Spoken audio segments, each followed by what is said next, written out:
Welcome to Burlap Teachers. Enjoy the video. You start by powering the watch off and removing the band so you can access the side buttons safely.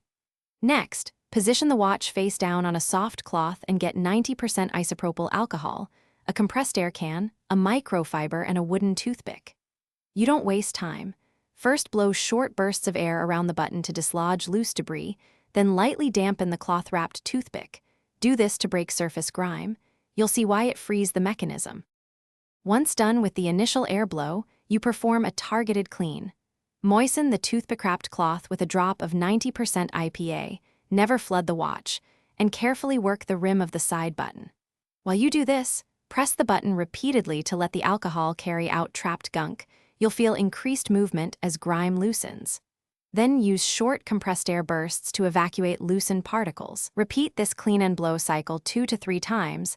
You finish by letting the watch air dry for at least 10 minutes so all alcohol evaporates, then wipe it down with a microfiber cloth and reattach the band.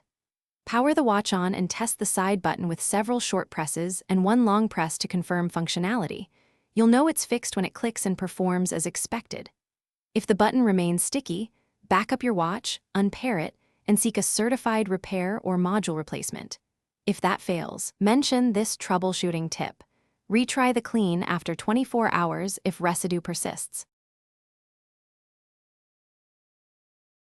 Thanks for watching. Consider subscribing if this video helped you.